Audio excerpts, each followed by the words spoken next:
بسم اللہ الرحمن الرحیم الحمد للہ رب العالمین والصلاة والسلام علی سید الانبیاء والمرسلین سیدنا و مولانا محمد و آلہ و صحبہ اجمعین اما بعد فعن ابی ہریرہ رضی اللہ تعالی عنہ قال قال رسول اللہ صلی اللہ علیہ وسلم للمؤمن علی المؤمن 6 خصال يعوده إذا مرض ويشهده إذا مات ويجيبه إذا دعاه ويسلم عليه إذا لقيه ويشمته إذا عطس وينصح له إذا غاب أو شهد أو كما قال رسول الله صلی اللہ علیہ وسلم۔ محترم بزرگوں، عزیزوں اور بھائیوں، جو حدیث پاک میں نے بھی آپ کے سامنے پڑھی ہے، اس میں رسول اللہ صلی اللہ علیہ وسلم نے مسلمانوں کے حقوق شمار کرائے ہیں۔ ارشاد فرمایا کہ ایک مسلمان کا دوسرے مسلمان کے اوپر 6 حق ہیں۔ 6 حق کیا کیا ہے؟ فرمایا کہ جب کوئی بیمار ہو تو اس کی عیادت کے لیے جائے، بیمار پرسی کرے۔ جب اس کا انتقال ہو جائے تو اس کے جنازے میں شریک ہو۔ جب وہ اس کو دعوت دے تو اس کی یہاں حاضری دے۔ جب اس سے ملاقات ہو تو اس کو سلام کرے، اور جب کسی کو چھینک آئے وہ الحمدللہ کہے تو جواب میں یرحمک اللہ کہے، جس کو تشمیت کہتے ہیں۔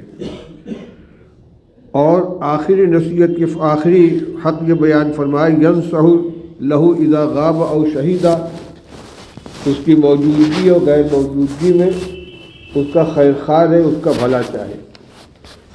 اسی مضمون کو دوسری روایت میں اس لفظ سے تعبیر فرمایا ہے کہ یحب لہ ما یحب لنفسہ، جو اپنے لیے پسند کرے وہی اپنے بھائی کے لیے پسند کرے۔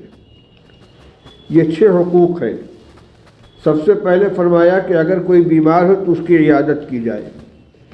عیادت بہت اعلیٰ درجے کی نیکی ہے، اس کو حقوق میں شمار کیا گیا ہے۔ ایک روایت ہے، حضرت ثوبان رضی اللہ تعالیٰ عنہ فرماتے ہیں کہ رسول اللہ صلی اللہ علیہ وسلم نے ارشاد فرمایا ان المسلم اذا عاد اخاہ المسلم لم یزل فی خرفۃ الجنۃ حتی یرجع۔ مسلم شریف کی روایت ہے کہ جب کوئی مسلمان اپنے مسلمان بھائی کی عیادت کے لیے جاتا ہے تو جب تک وہ لوٹ کر نہ آ جائے جنت کے باغ میں رہتا ہے۔ ایک روایت ہے حدیث قدسی، لمبی روایت ہے، اس کے اندر 3-4 حقوق بیان کیے گئے ہیں مسلمانوں کے، اور نیکی کے کچھ راستے بتلائے گئے ہیں۔ اس میں ایک ٹکڑا یہ بھی ہے کہ اللہ تعالیٰ فرمائیں گے محشر کے میدان میں بندے سے کہ میں بیمار ہوا تو میری عیادت کے لیے نہیں آئے۔ بندہ کہے گا پروردگار آپ تو بیماروں کو شفا دینے والے ہیں، آپ بیمار کہاں سے ہوں گے؟ تو آج نے فرمایا کہ میرا فلاں بندہ بیمار ہوا، تم اس کی عیادت کے لیے نہیں گئے، اگر تم وہاں جاتے تو مجھ کو وہاں پاتے۔ اسی طریقے سے 3-4 باتیں روایت کے اندر آئی ہیں۔ میں بھوکا تھا تو نے مجھے کھانا نہیں کھلایا، کہ پروردگار آپ تو ساری مخلوق کو روزی عطا فرماتے ہیں۔ فرمایا کہ فلاں بندہ بھوکا تھا، تم نے اس کو کھانا نہیں کھلایا، اگر کھلاتے تو مجھ کو وہاں پاتے۔ اسی طرح ننگے کو کپڑا پہنانے کے بارے میں، پیاسے کو پانی پلانے کے بارے میں اللہ جل شانہ فرمائیں گے۔ تو اس کے اندر اس سب سے پہلے نمبر پر یہی بات آئی ہے کہ بیمار تھا تم وہاں نہیں گئے۔ گویا بیمار کی عیادت کرنے والا اللہ کو پائے گا، اللہ کی رحمت کے اندر وہ اپنے آپ کو پائے گا۔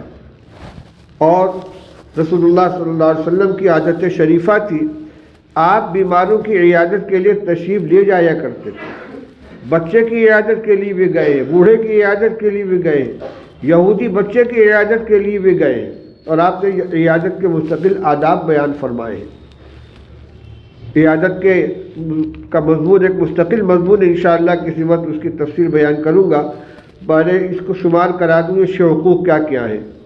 نمبر 2 کو فرمایا کہ جب کسی کا انتقال ہو جائے تو اس کے جنازے میں شرکت کرے۔ یہ فرض کفایہ ہے، واجب علی الکفایہ ہے۔ کوئی شرکت نہیں کرے گا تو سب گناہ گار ہوں گے، لیکن جو شریک ہوگا وہ اجر و ثواب پائے گا۔ اور یہ ایک مسلمان کے دوسرے مسلمان کے اوپر حق ہے، جنازے میں شرکت کرنی چاہیے، جس کے 2 درجے ہیں۔ اگر صرف نماز پڑھ کر لوٹ آیا تو 1 قیراط اجر ملے گا، اور اگر جنازے کے ساتھ ساتھ رہا یہاں تک کہ دفن تک شریک رہا تو 2 قیراط اجر ملے گا۔ یہ بھی ایک مسلمان کے دوسرے مسلمان کے اوپر حق ہے۔ تیسرا حق یہ بیان فرمایا یجیبہ اذا دعاہ، جب کوئی دعوت دے تو اس کی دعوت قبول کرے۔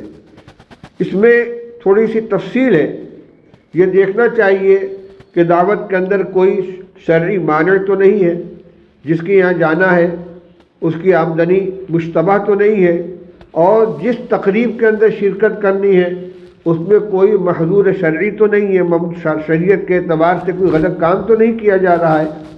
اگر کوئی رکاوٹ نہیں ہے تو پھر ایک مسلمان کا حق ہے کہ اس نے دعوت دی تو دعوت قبول کر لینی چاہیے۔ دوسری بات آپ نے یہ بھی فرمائی ہے کہ دعوت میں حاضر ہو جانے کے لیے کھانا ضروری نہیں ہے، حاضری دے دینا ایک حق کی ادائیگی کے لیے کافی ہے، جی چاہے کھائے جی چاہے معذرت کر کے چلا آئے۔ چوتھا حق یہ بیان فرمایا کہ یسلم علیہ اذا لقیہ، جب کسی مسلمان سے ملاقات ہو تو سلام کرے۔ یہ بھی ایک مستقل مضمون ہے، اس میں رسول اللہ صلی اللہ علیہ وسلم نے ترتیب بیان فرمائی ہے، گزرنے والا بیٹھنے والے کو سلام کرے، سوار پیدل کو سوال کرے، تھوڑے لوگ زیادہ کو سلام کرے، بچہ بڑے کو سلام کرے۔ یہ ترتیب ہے۔ کچھ لوگ سواری پر گزر رہے، کچھ لوگ بیٹھے ہوئے یا کھڑے ہوئے، تو گزرنے والے کو سلام کرنا چاہیے، بیٹھنے والے کو جواب دینا چاہیے۔ تھوڑے لوگ ہیں زیادہ لوگوں کو سلام کریں، چھوٹا بڑے کو سلام کریں، لیکن یہ ضروری نہیں ہے۔ حدیث میں یہ بھی آتا ہے کہ رسول اللہ صلی اللہ علیہ وسلم بچوں کے پاس سے گزرے تو آپ نے ان کو سلام کیا۔ سلام کرنا ایک حق ہے، یہ تو ہے سنت، لیکن سلام کا جواب دینا واجب ہے۔ یہ وہ مسئلہ ہے کہ سنت کا ثواب واجب سے زیادہ ہے۔ ابتدا بالسلام یہ سنت ہے اور سلام کا جواب دینا واجب ہے۔ اذا حییتم بتحیۃ فحیوا باحسن منھا او ردوها، جب تم کو سلام کیا جائے تو یا تو اتنا ہی جواب دے دو یا اس سے بہتر جواب دو۔ فحیوا باحسن منھا او ردوها، اس سے بہتر جواب دو۔ السلام علیکم کہنے والے کے جواب میں وعلیکم السلام ورحمۃ اللہ کہو، السلام علیکم ورحمۃ اللہ کہنے والے کے جواب میں وعلیکم السلام ورحمۃ اللہ وبرکاتہ کہو۔ اگر اتنا نہیں کر سکتے اور ردوہا جتنا سلام کیا کم سے کم اتنا جواب دے دو۔ تو سلام کرنا ابتداء یہ سنت ہے، لیکن اس کا ثواب زیادہ ہے اور جواب دینا تو واجب ہے۔ اور البادی بالسلام بریء من الکبر، فرمایا کہ جو سلام میں پہل کرتا ہے وہ تکبر سے بری ہے۔ آدمی اپنے کو بڑا سمجھتا ہے کہ انتظار کرے گا کہ لوگ مجھے سلام کریں، اور اگر تواضع ہے مزاج کے اندر تو وہ سلام میں پہل کرے گا۔ ہمارے بڑوں میں ہم نے دیکھا ہے، حضرت مولانا گنگوئی رحمۃ اللہ علیہ کے نواز پوتے تھے بھائی جی سعید، یہاں کے درجہ ابتدائی کے استاد سے مدت تک ابتدائی درجاتی پڑھاتے رہے۔ میں نے ان سے اصول الشاشی، نور الانوار، شرح جامی وغیرہ پڑھی ہے۔ مشہور یہ تھا کہ کوئی ان کو سلام نہیں کر پاتا تھا۔ غالباً شیخ الادب رحمۃ اللہ علیہ کا بھی یہی معمول تھا، میں نے تو ان کو دیکھا نہیں کہ کوئی چاہتا تھا کہ ہم سلام کریں، جب تک ارادہ کرتا ان کا سلام ہو جاتا تھا۔ کہ ابتدا بالسلام یہ اعلیٰ درجے کی چیز ہے، فرمایا البادی بالسلام بریء من الکبر۔ تو ایک حق یہ ہے کہ سلام کیا جائے، اور اگر کوئی سلام میں پہل کرتا ہے تو اس کا جواب دیا جائے۔ وَيُسَمِّتْهُ إِذَا عَطَسَ، کسی کو چھینک آئے تو اس کو چاہیے کہ الحمدللہ کہے، اور جب وہ الحمدللہ کہے گا تو جو دوسرا مسلمان بھائی موجود ہے یرحمک اللہ کہے۔ اس کو تشمیت عاطس کہتے ہیں، لیکن تشمیت اسی کی ہوگی جو الحمدللہ کہے گا۔